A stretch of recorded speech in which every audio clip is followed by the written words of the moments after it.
reflexionar la política de vacunación contra el COVID del gobierno federal.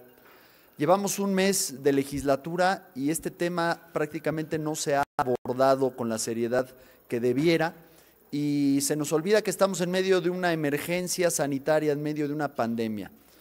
Y quiero comentarles que en esta tribuna Morena se ha encargado de señalar en el discurso que arriba los pobres y abajo los privilegios, que los pobres tienen que ser el eje de la política pública, pero en el caso de la vacunación, los estados más pobres del país han sido relegados al sótano de esta política y lamentablemente está afectando a los que menos tienen.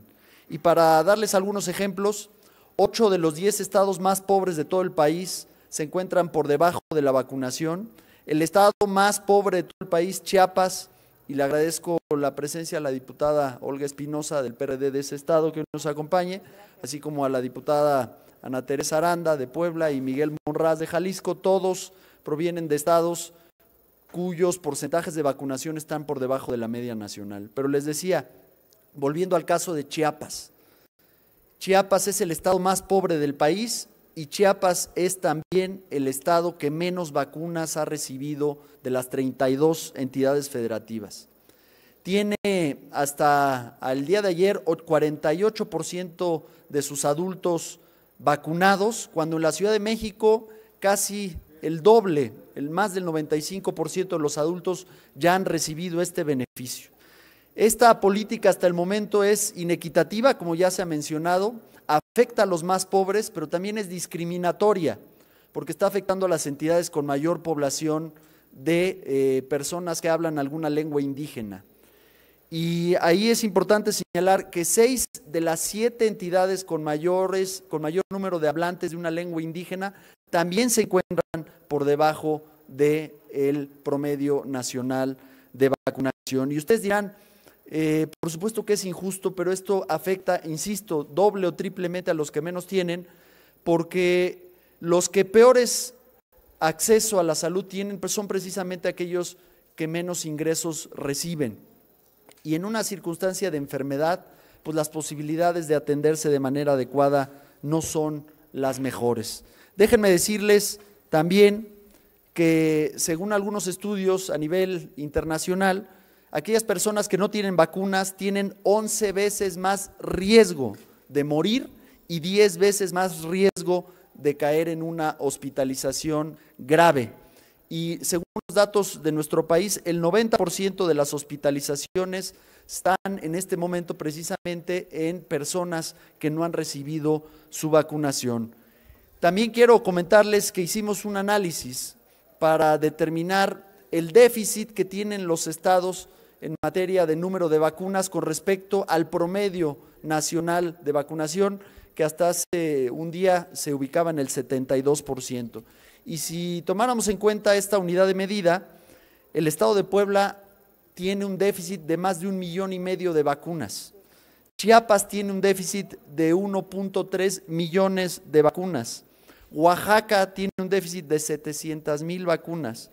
Y bueno, yo quiero hasta este punto cerrar mi intervención y cederle el uso de la palabra a mis compañeras, a la diputada Olga Espinosa y a mis diputados del PAN, compañeros diputados Ana Teresa y Miguel Monraz. Adelante, diputada. Muchas gracias, muchas gracias. Buenos días tengan todos, buenos días tengan todas. Nosotros en el Partido de la Revolución Democrática también nos estamos sumando a buscar, a generar mecanismos que puedan fortalecer a la vacunación. Ya que lo dijo el diputado, el estado de Chiapas es uno de los estados con menor índice de desarrollo humano y que más necesidad de vacunación tiene. Pero ¿qué es lo que está faltando? Está faltando no solamente las vacunas, sino también estrategias formales y reales que permitan llegar a todos los lugares del estado. Se necesita no solamente también las estrategias, sino también hacer conciencia de que la vacunación es importante para erradicar esta pandemia que nos ha costado la vida de miles y miles de mexicanos y de mexicanas. Seguramente todos y todas tenemos un caso en donde una familia perdió a un familiar o a más de un familiar. Entonces es necesario, es importante hacer conciencia que la vacunación debe de llegar a todas y todos y que se necesitan estrategias formales y reales, y que hay que abandonar la política cuando se trata de la salud de las mexicanas y de los mexicanos. Es necesario buscar que cada mexicano y mexicana en este país estén vacunados. Y ya ni hablar, si esto estamos viviendo con los adultos, vamos, todavía nos falta cuando lleguemos a las niñas y a los niños, cuando lleguemos a la niñez, que como ya saben, ha habido una pelea por los niños que tienen algún tipo de enfermedad respiratoria para que puedan acceder a la vacuna. Entonces, seguiremos pugnando, seguiremos levantando la voz aquí con mis compañeros del PAN, agradezco mucho la invitación que me han hecho, para seguir pugnando para que la vacunación llegue a todos los lugares y a todos los rincones de este país. Muchas gracias. Muy bien.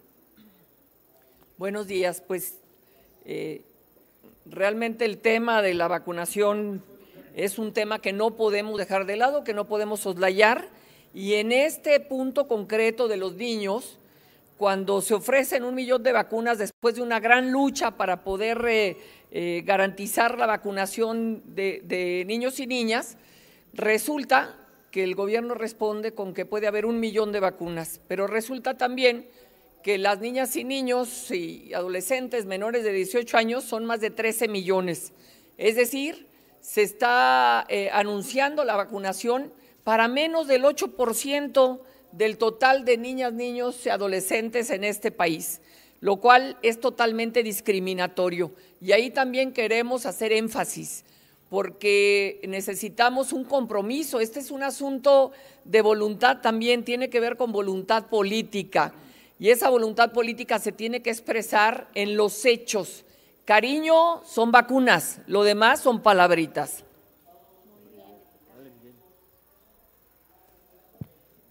Muchas gracias, muy buenos días.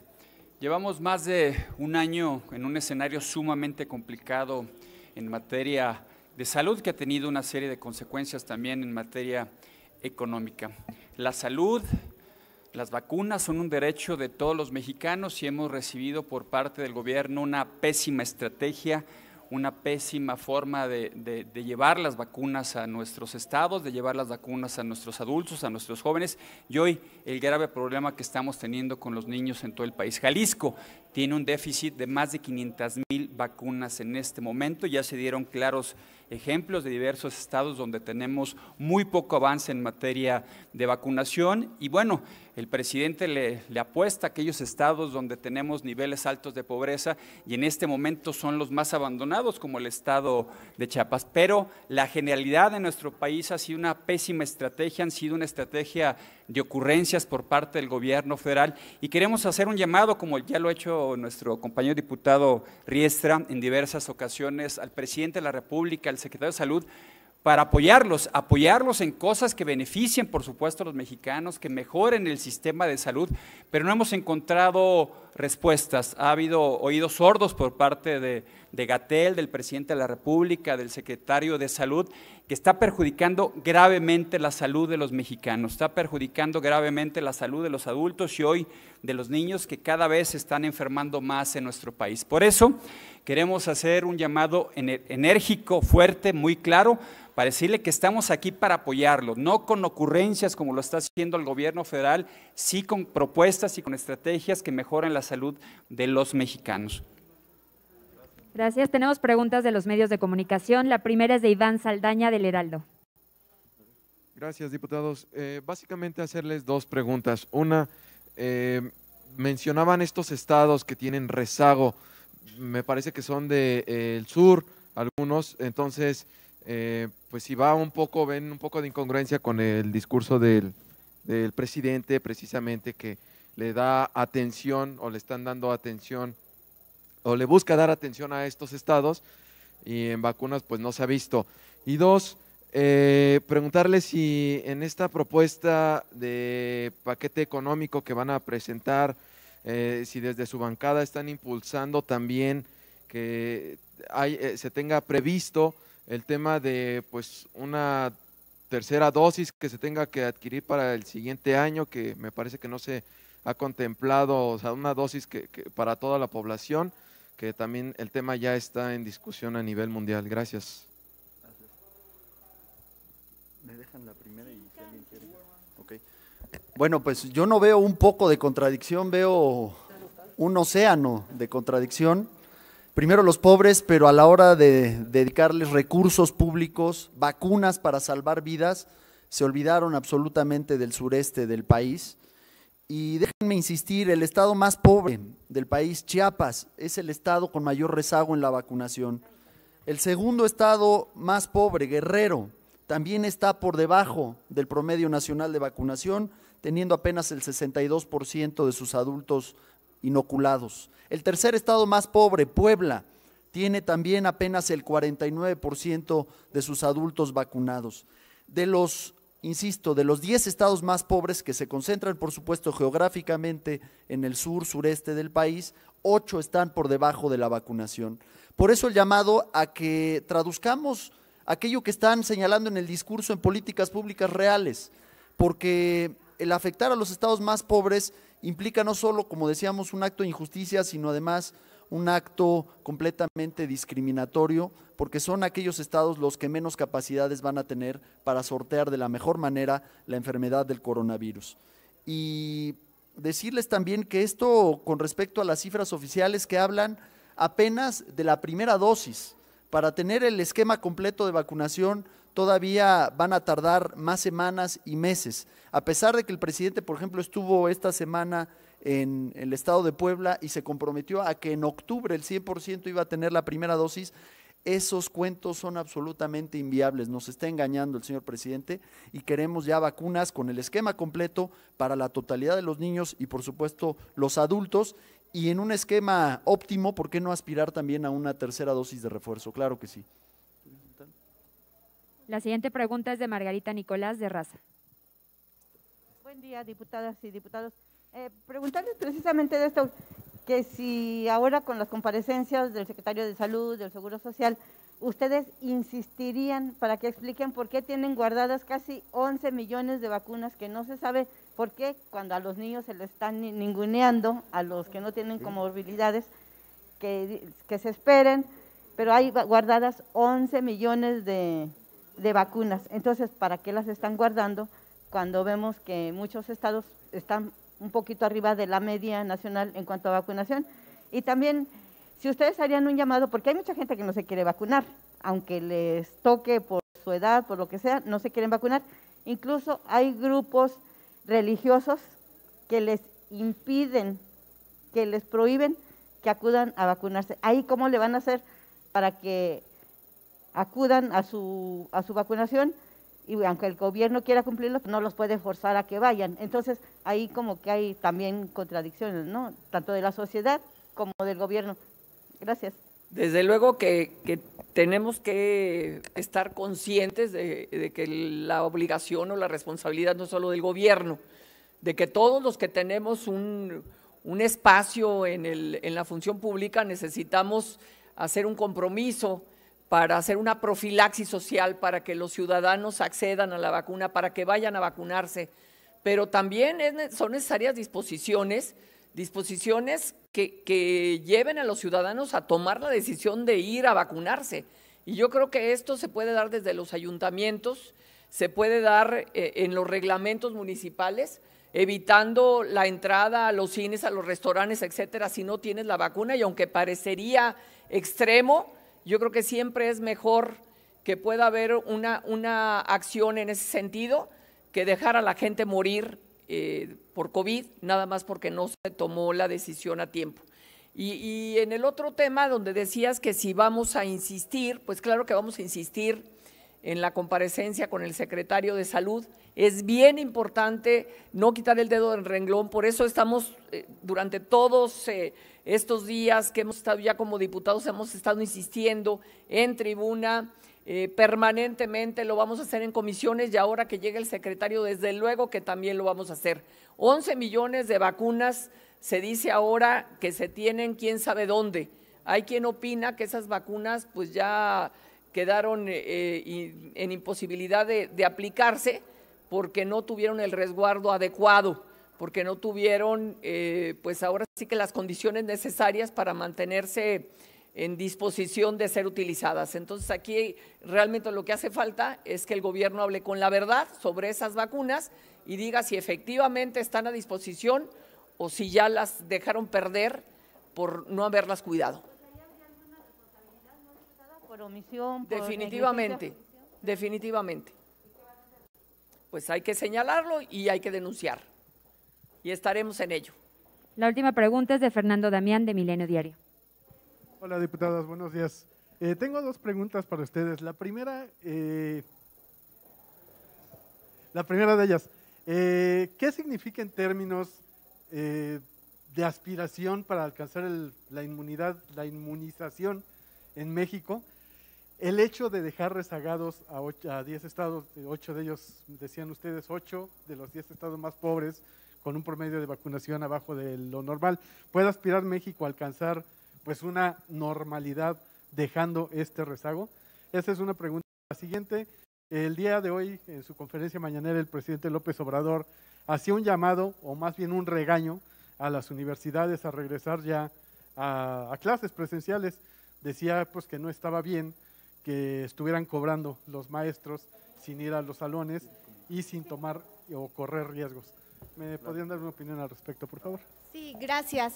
Fíjese que es muy importante, por eso estamos el día de hoy aquí alzando la voz por los estados que tienen mayor rezago en cuanto a vacunación. Es muy importante que todos los estados tengan la vacunación, y si los estados no alcanzan por lo menos un mínimo probable para que exista la vacunación, no vamos a poder regresar a la normalidad. Se ha determinado que las personas que tienen las 2 dosis de vacunas difícilmente van a ser hospitalizadas o van a necesitar el famoso tanque de oxígeno, que en lo más alto de la pandemia se fue a precios inalcanzables, porque realmente el COVID-19 no es una enfermedad barata, es una enfermedad costosa, es una enfermedad cara, y ya lo dijeron los diputados, nos dicen primero los pobres, pero ¿cuándo primero los pobres? Primero los pobres debería ser en salud, no que son en estadísticas los pobres los que más han alcanzado la muerte en cuanto al COVID. Esa es una. La segunda, en cuanto a las universidades, los maestros siguen trabajando, los maestros y las maestras de las universidades siguen trabajando,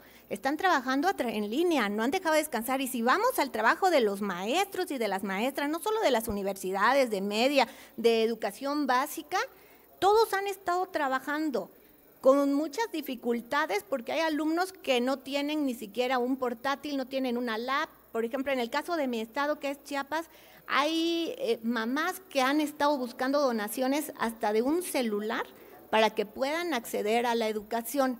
Están los maestros y las maestras trabajando, o sea, no es que no estén trabajando, que no están asistiendo los alumnos y las alumnas a clases presenciales por la cuestión de COVID es algo muy distinto, pero realmente la educación ha estado de una forma híbrida, porque en muchos estados lo que se ha hecho es que llegan asesorías los días martes y los días jueves, pero ya va a venir también la secretaria de Educación y ahí vamos a aclarar esta pregunta que usted tiene, porque los maestros y las maestras en México siguen trabajando, por eso el año escolar no se ha perdido y por eso los alumnos están buscando la manera de continuar con el ciclo escolar, y además de ello, habría que preguntar por qué no ha querido Educación, pero ya lo veremos en la comparecencia, entrar a la medición, entrar a las estrategias para medir cómo está la educación en México. Eso sería muy importante. Diputados, pero se vale que los regañe y que los llame prácticamente flojos cuando en muchas escuelas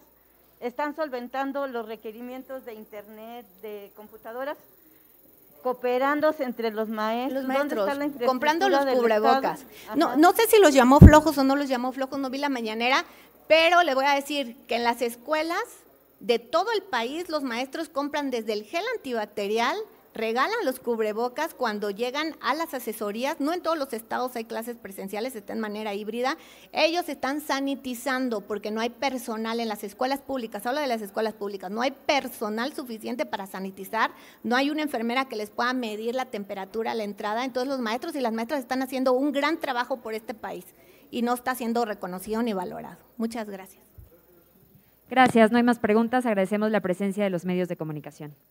Meses, han pasado más de 150 días y al día de hoy no tenemos una resolución en torno a la tragedia de la línea 12. Por eso estamos proponiendo este esquema de modificaciones y reformas y adiciones que nos permitirán en un futuro contar con un sólido y robustecido esquema normativo que no permita más la impunidad en casos tan lamentables como esta tragedia del pasado 3 de mayo. Vamos a entrar en un momento al aspecto técnico, pero quisiera ceder el uso de la palabra en este momento a mi compañera y amiga, la diputada Mariana Gómez. Muchísimas gracias, muy buen día tengan todas y todos ustedes. Agradecemos la presencia de los compañeros de los medios de comunicación. Decirles que para Acción Nacional el tema de la línea 12 sigue vivo. Sabemos que el gobierno de la ciudad quisiera apagarlo, quisiera que ya no hubiese una sola manifestación ni que se hablase del mismo, pero nosotros desde Acción Nacional no podemos ni debemos guardar silencio. Ustedes recordarán que fueron 26 las víctimas en esta tragedia, y esta tragedia ocurrió por la corrupción, por la austeridad, porque ojo, la austeridad mata y el gobierno ha preferido callar. Incluso le echaron la culpa a todos menos algún personaje. Trataron en todo momento de lavarse las manos y por eso es tan importante este paquete de reformas. De la mano con este paquete de reformas estamos solicitando la creación inmediata de una comisión que se dedique a darle seguimiento a lo ocurrido en línea 12 del metro. Se dicen muchas cosas, que fue por el mantenimiento, que fue por falta de mantenimiento, que fue también culpa del pasado, le echan la culpa a los perlos incluso. Entonces me parece increíble que una obra que ha estado marcada por la corrupción desde su arranque, hoy ya no se habla del tema. Después de 5 meses ya no se habla del tema, pero aquí los diputados de Acción Nacional, a través de este paquete de reformas que impulsa el diputado Héctor Saúl Telles, a través también de esta comisión, que esperamos que ningún partido político se niegue a saber la verdad de qué fue lo que ocurrió en línea 12 del metro. Hoy les decimos, basta de impunidad, basta de corrupción, basta de hacerse de la vista gorda. Queremos culpables y esperemos que las autoridades hagan su trabajo. Al día de hoy no hay un solo culpable, al día de hoy no ha pasado nada. Vamos a estar atentos y le vamos a dar seguimiento estos 3 años aquí en la Cámara de Diputados.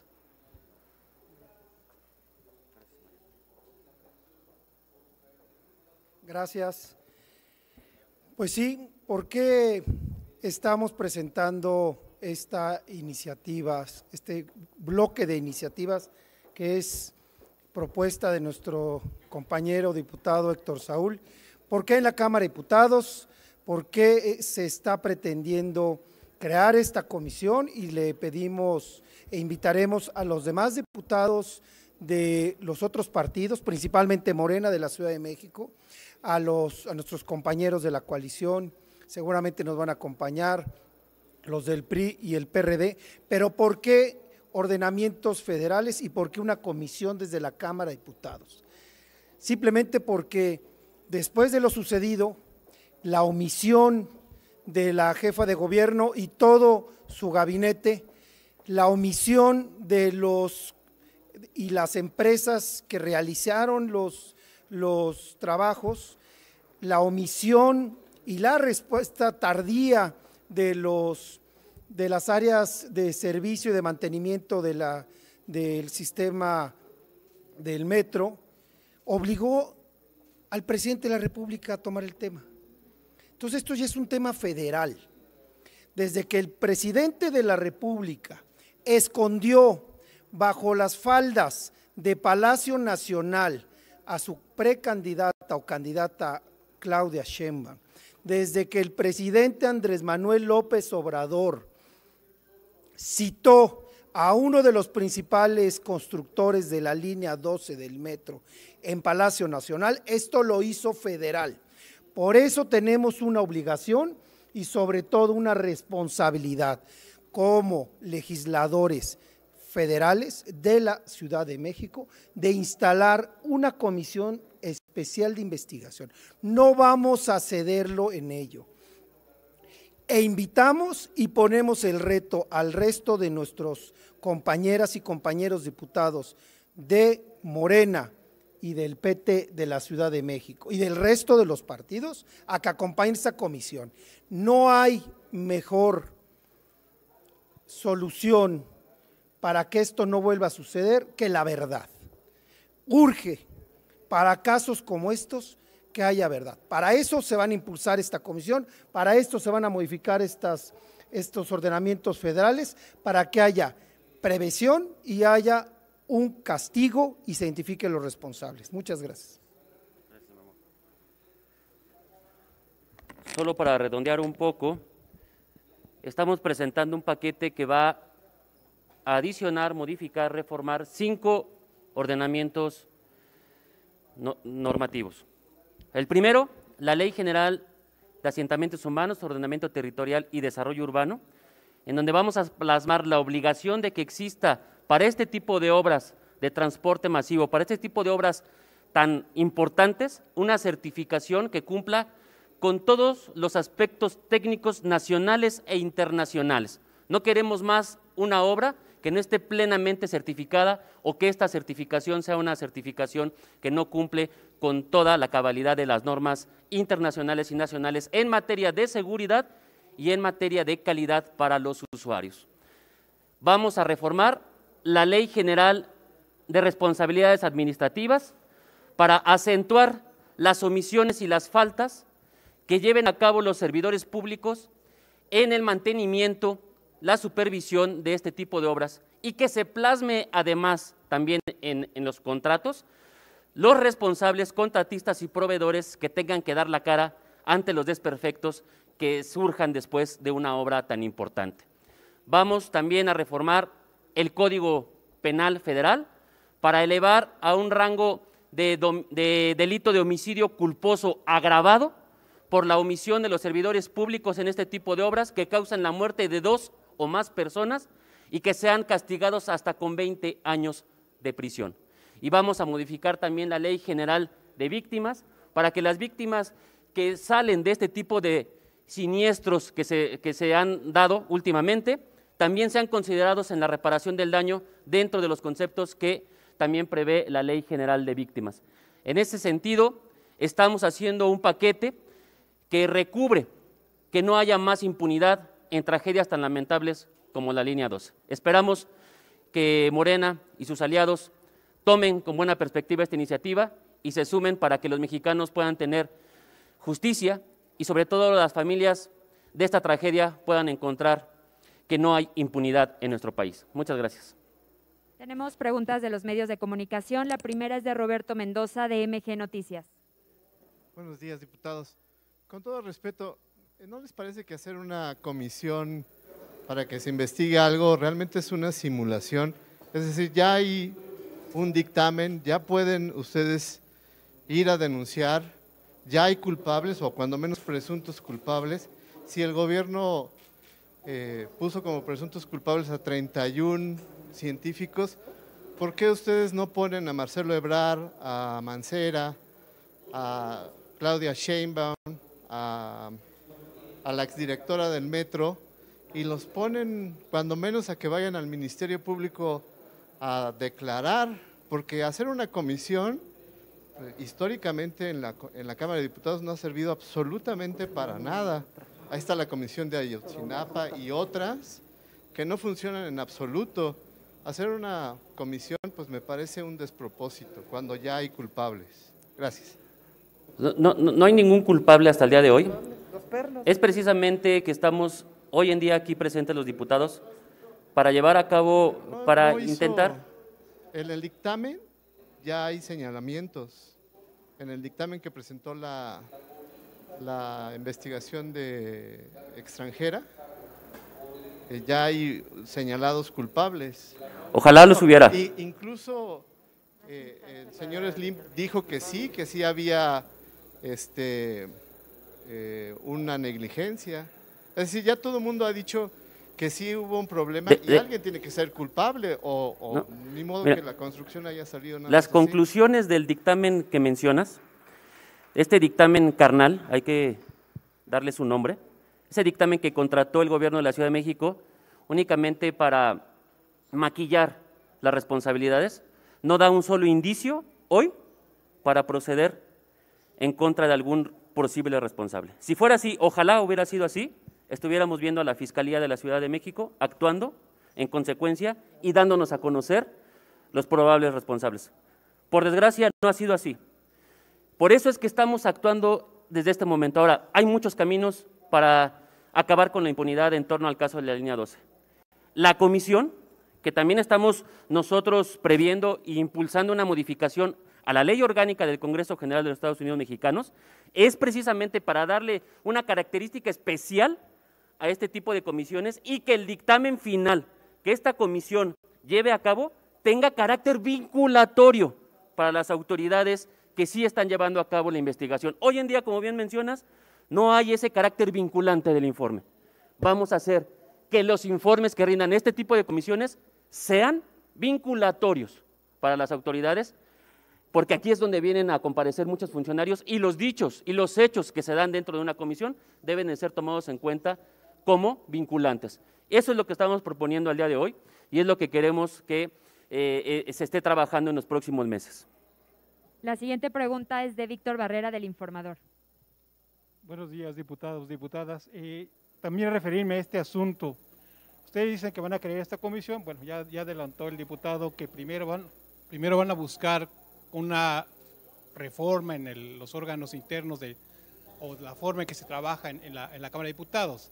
Si no existe esta, a pesar de que ustedes trabajen, si no se aprueba esta modificación a las normas de cómo se regulan estas comisiones especiales, pues simplemente servirá para dos cosas esta comisión.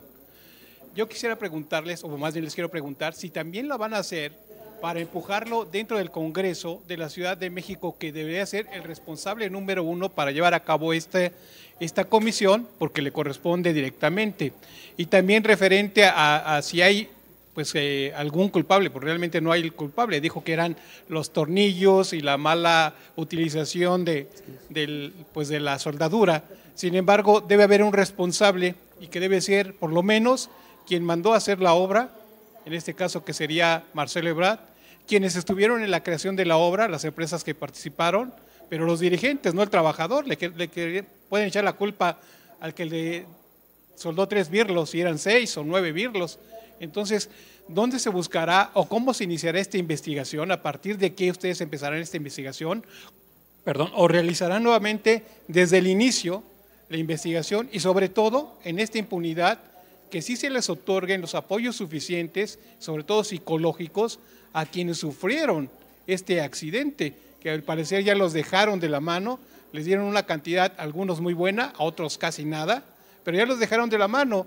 Y la tercera pregunta es, ¿se permitirá que se seguirán haciendo estas obras, como línea 12, que costó muchísimo dinero, los cablebús que cuestan también muchísimo dinero, no hay energía eléctrica, se está gastando demasiada energía eléctrica, se está endeudando a la Ciudad de México, porque la energía eléctrica es cara?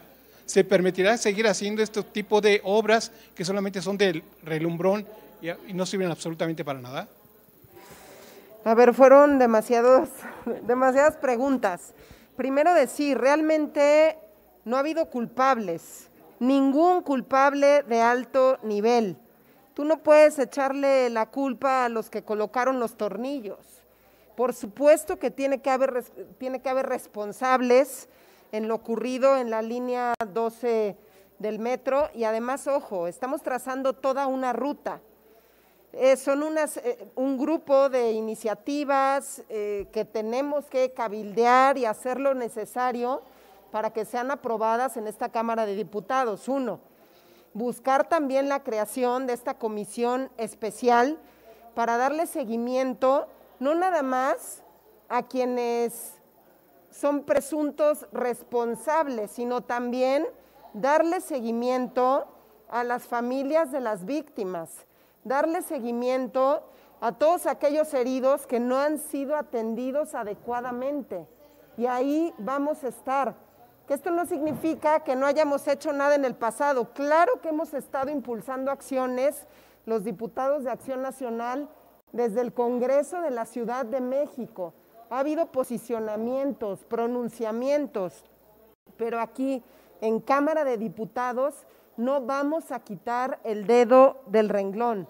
Vamos a estar atentos, vamos a estar haciendo lo necesario para sumar a todos los grupos parlamentarios. ¿Con qué empezarán? O sea, estamos haciendo toda una lista de lo que vamos a hacer. ¿Con qué van a empezar? ¿A partir de qué empiezan?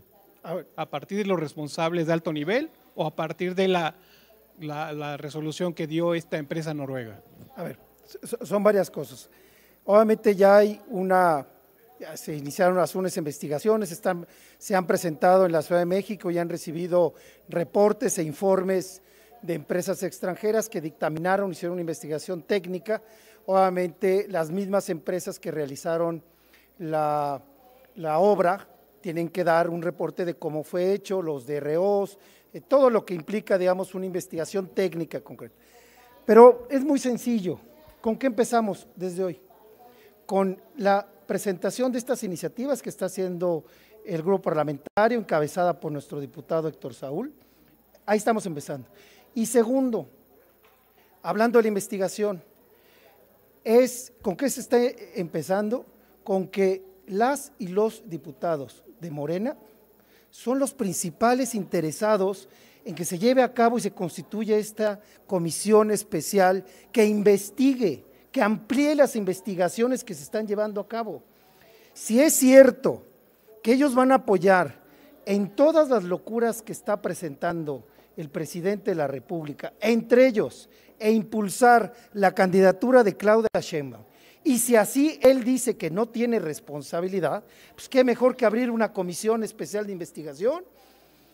Si es que no tiene responsabilidad la jefa de gobierno, de acuerdo a los dichos mañaneros del señor presidente, pues que nos acompañen con la comisión especial. Qué mejor, el que nada debe, nada teme, ¿no? Entonces se abre, que nos acompañen las y los diputados de Morena, todos van a apoyar en todas las propuestas al presidente, supongo que también la van a acompañar al presidente en la propuesta de su candidata para el 24, pues qué mejor que se exime que esta comisión, acompañado por ellos, repito, el que nada debe, nada teme. Empecemos por la comisión y empecemos a hacer y a colaborar con las investigaciones desde lo federal, porque el presidente de la República, insisto, lo hizo federal este tema.